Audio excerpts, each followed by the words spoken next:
He is the clinical psychologist who turned lectures into global events. He is the professor who built an audience not inside a classroom, but across millions of screens. He is Jordan Peterson. But behind the voice that sounds controlled, precise, almost surgical, there is a body that has broken down more than once. Before the lectures, before the debates, before the crowds, there was a boy growing up in a remote town where winter lasted longer than comfort. There were long stretches of isolation. There was an early confrontation with anxiety and the slow, creeping presence of depression. And the price of what came later was not symbolic. It was physical. Dependence on medication. A collapse of the nervous system. A medically induced coma that erased months of conscious life. So the question is not just how someone rises. The question is what happens when the mind that analyzes everything begins to turn inward, against itself. And what is left of a person when their own biology refuses to cooperate with their beliefs. If this story hits you even slightly, leave a like, not for the fame, but for the cost behind it. He was born in 1962 in Edmonton, but he did not grow up in a major urban center. His childhood unfolded in Fairview, a small, quiet town where daily life was repetitive and constrained by geography. Winters were long. Temperatures dropped to levels that restricted movement outdoors.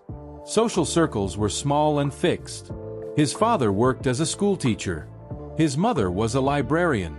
The structure of the household was defined by routine, literacy, and modest expectations. There was no early indication of celebrity or public influence. What existed instead was exposure to books, language, and silence. Silence matters. In small towns, silence becomes a condition of development. There are fewer external stimuli, fewer distractions. The mind begins to generate its own activity. For some, that leads to imagination. For others, it leads to rumination. In his case, it led to both. As a child, he read extensively, not casually but with intensity. He moved through mythology, religion, and political theory at an age when most children are still confined to basic narratives.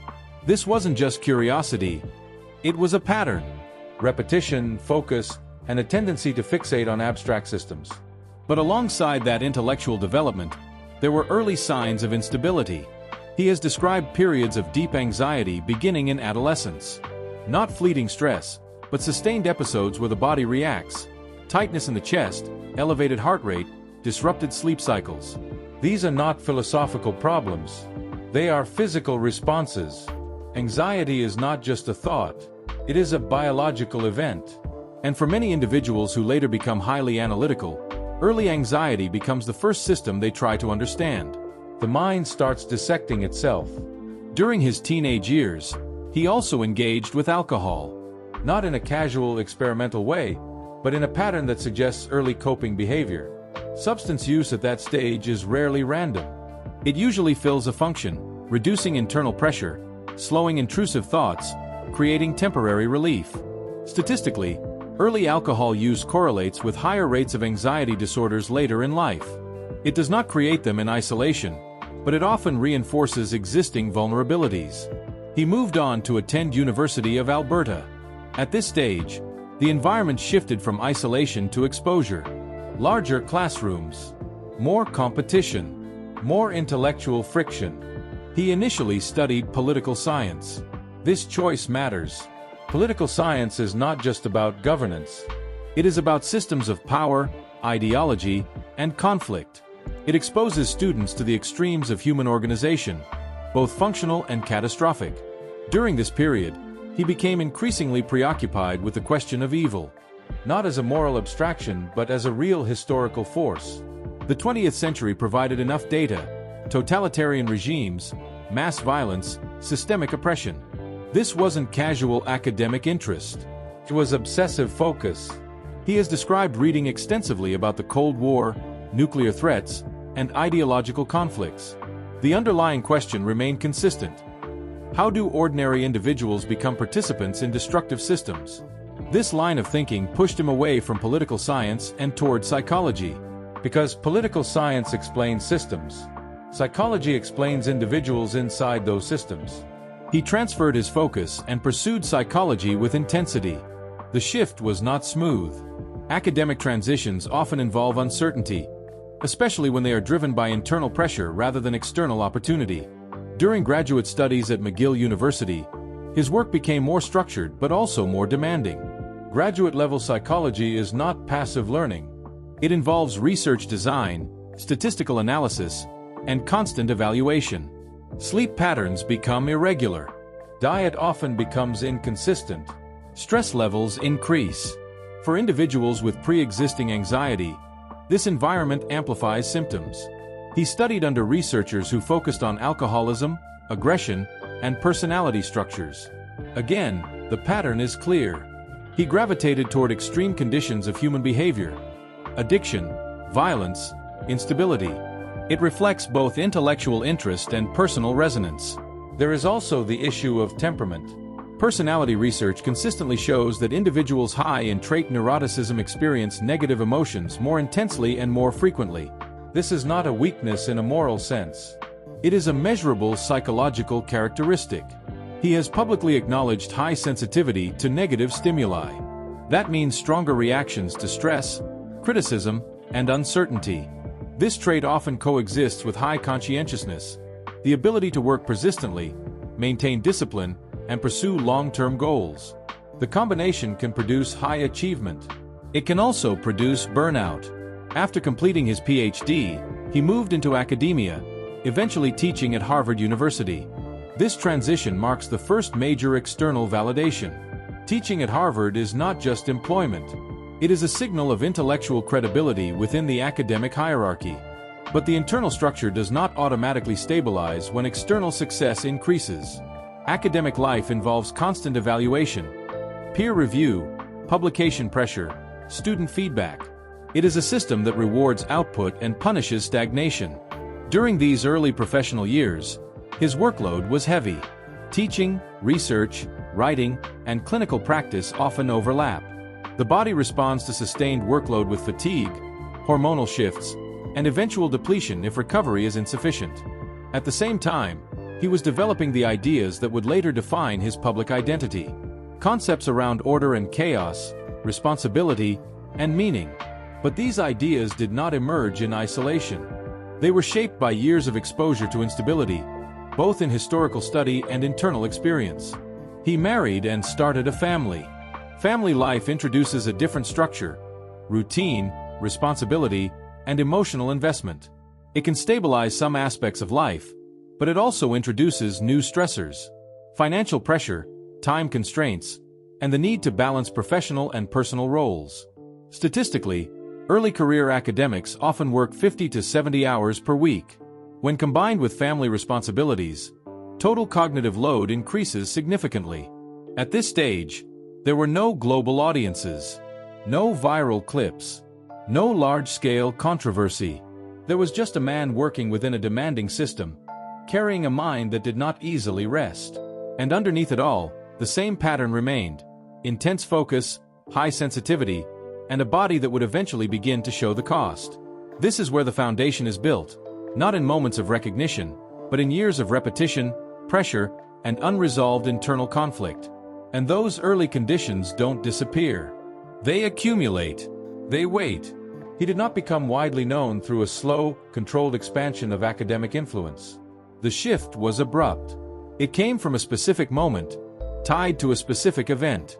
In 2016, at University of Toronto, where he had moved after his time at Harvard University, he released a series of online videos criticizing aspects of proposed legal changes connected to Bill C-16. The videos were not polished media productions. They were direct recordings, him speaking into a camera, laying out arguments in a structured but confrontational tone. The content was specific. It focused on compelled speech, legal definitions, and individual rights. But the response was not contained. The videos spread quickly across platforms. Clips were shared, debated, reframed. Supporters saw a defense of free speech. Critics saw a misrepresentation of the law and a challenge to marginalized groups. What matters here is not the ideological framing. It is the scale and speed of exposure. Before this, his audience was measured in classrooms and academic citations. After this, it was measured in millions. Rapid exposure changes the physical structure of daily life. Interviews began. Public appearances increased. Invitations came from media outlets across the spectrum. At the same time, protests formed around his lectures. Security became a consideration. The body reacts to this shift. Increased travel disrupts sleep cycles. Public confrontation increases cortisol levels. Continuous attention, both positive and negative, keeps the nervous system in a heightened state. He published 12 Rules for Life, an antidote to chaos in 2018. The book sold at a scale that moved it beyond academic publishing into mass-market influence. Book tours followed. A book tour is not passive promotion. It is a physically demanding schedule. Multiple cities, repeated performances of the same material, constant interaction with large audiences. Each event requires sustained cognitive output. The speaker must remain coherent, responsive, and controlled under varying conditions. This is where the cost begins to accumulate more visibly. He was speaking for hours at a time, often daily. Travel between continents compresses recovery time. Time zones shift. Sleep becomes fragmented. At the same time, he was maintaining a media presence. Interviews, debates, recordings. The volume of output increased. Statistically, individuals in high-exposure public roles report significantly higher levels of chronic stress. Not occasional stress. Chronic, sustained activation of the stress response system. And then there is the psychological dimension of polarization. He became a focal point. Not just a participant in discussion, but a symbol within larger cultural conflicts. Being a symbol removes nuance. It reduces a person to a position. Every statement is analyzed. Every pause is interpreted. Mistakes are amplified. This environment does not allow for neutral space. During this period, his family life continued in parallel. His daughter, Jordan Peterson, was dealing with severe health issues, including autoimmune conditions that required medical intervention and strict dietary management. Family illness introduces a different category of stress. It is not abstract. It involves hospitals, appointments, uncertainty, and long-term management. At the same time, his wife, Jordan Peterson, was diagnosed with cancer. This shifted the center of his attention. Cancer treatment is invasive. It involves surgery, potential complications, and prolonged recovery periods. For a caregiver, the experience is physically and emotionally demanding. Sleep is disrupted. Daily routines are reorganized around medical schedules. This is where the public and private pressures intersect. On one side, global attention, constant output, ideological conflict. On the other, immediate, personal medical crisis within the family. The body does not separate these categories. It processes total load. During this period, he began taking benzodiazepines, specifically clonazepam, to manage anxiety. Benzodiazepines act on the central nervous system. They enhance the effect of GABA, a neurotransmitter that reduces neuronal excitability. In practical terms, they slow the system down. They are effective in the short term, but they carry a known risk: dependence. Dependence does not require misuse. It can develop under prescribed use, especially over extended periods. Tolerance builds. The same dose produces less effect over time. The body adjusts its baseline. When the medication is reduced or stopped, the system reacts. Symptoms can include severe anxiety, insomnia, tremors, and in extreme cases, seizures. He attempted to stop taking the medication. The withdrawal was not mild. He experienced acute symptoms: intense anxiety beyond baseline levels, inability to sleep, physical agitation. These are not subjective descriptions. They are measurable physiological responses. The situation escalated to the point where standard tapering protocols were not effective. He sought treatment internationally, eventually traveling to Russia for a more aggressive intervention. There, he underwent a medically induced coma. A medically induced coma is not a routine procedure. It involves deep sedation, often using anesthetic agents, to suppress brain activity. The goal in this context was to allow the body to pass through the most severe phase of withdrawal without conscious experience. This is not without risk.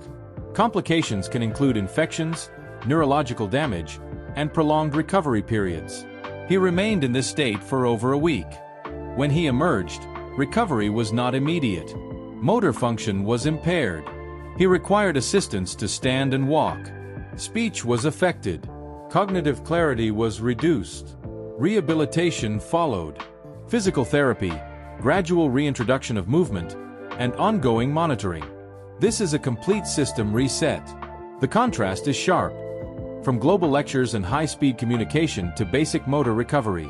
Statistically, severe benzodiazepine withdrawal cases requiring hospitalization are rare but documented. Recovery timelines vary widely, often extending months or longer. He continued treatment in Serbia before eventually returning to North America. During this time, his public presence decreased significantly. No lectures, no tours, minimal communication. The absence itself became a point of speculation.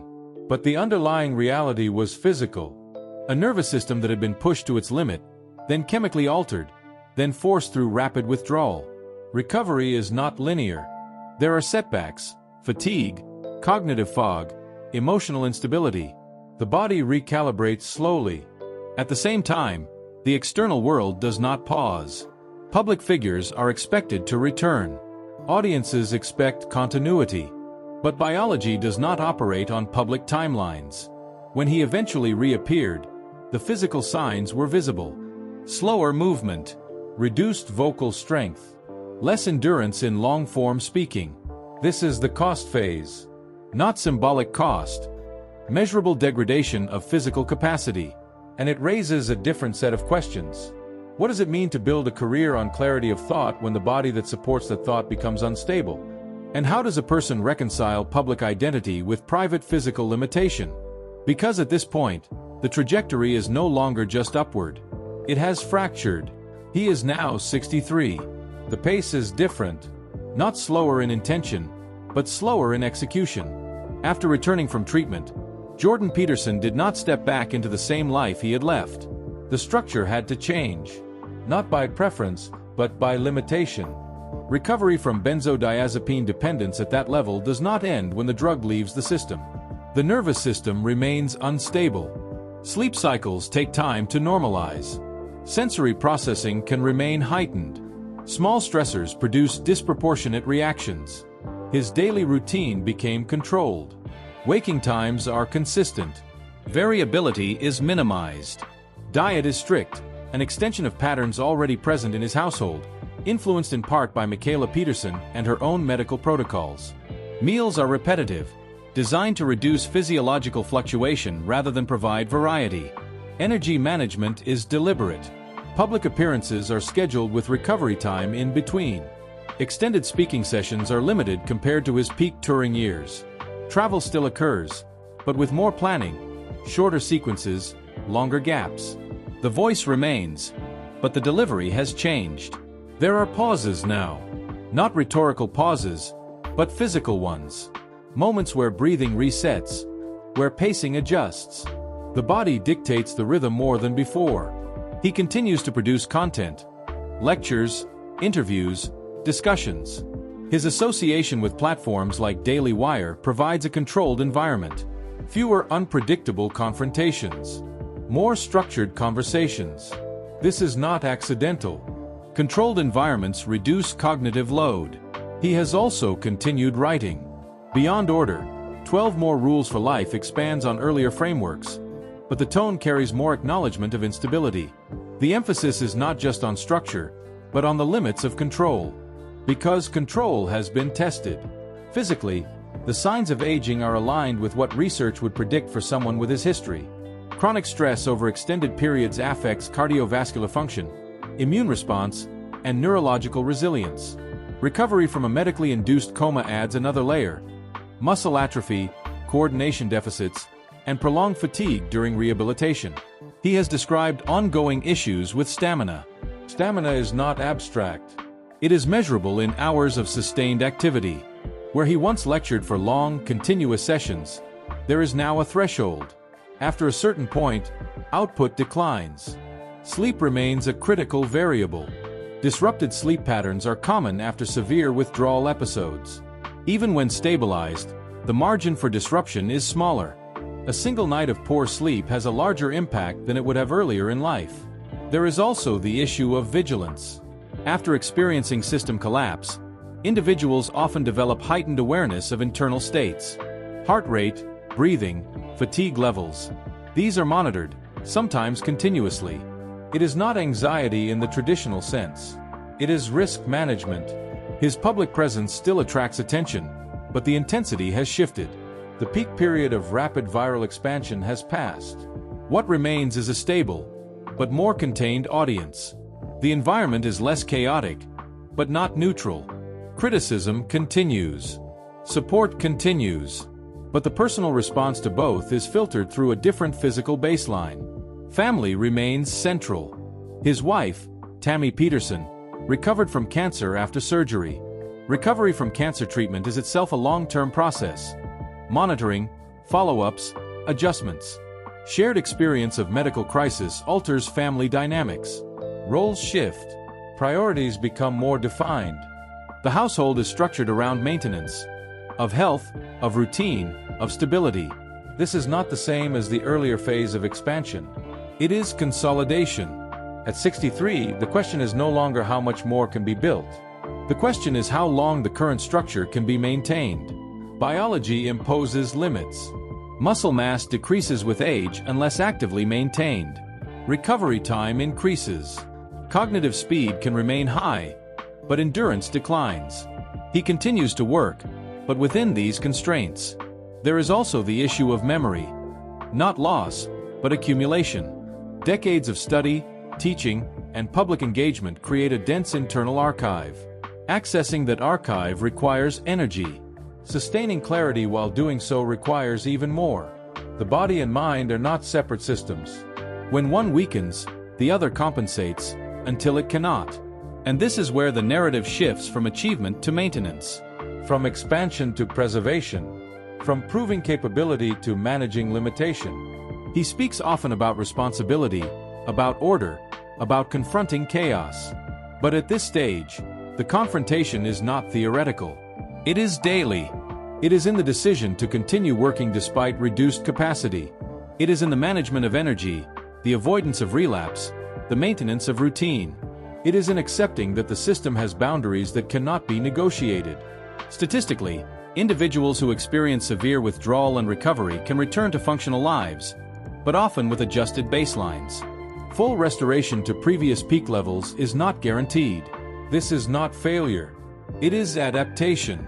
And adaptation is not visible in headlines. It is visible in routine. Waking up at the same time, eating the same food, limiting exposure to unnecessary stress, continuing to speak but with measured output. The external image remains, a speaker, a writer, a public figure. But the internal structure is different, more controlled, more fragile, more aware of its own limits. And that leads to the final layer. Mortality is no longer abstract at this stage. After system collapse, after medical intervention, after recovery, the awareness of finitude becomes practical. Time is not just something to be used. It is something to be managed. There are fewer assumptions about indefinite continuation. Each project, each appearance, each decision carries an implicit calculation. Cost versus capacity.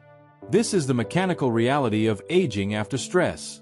Not dramatic, not symbolic, precise. And it leaves open a question that cannot be answered externally.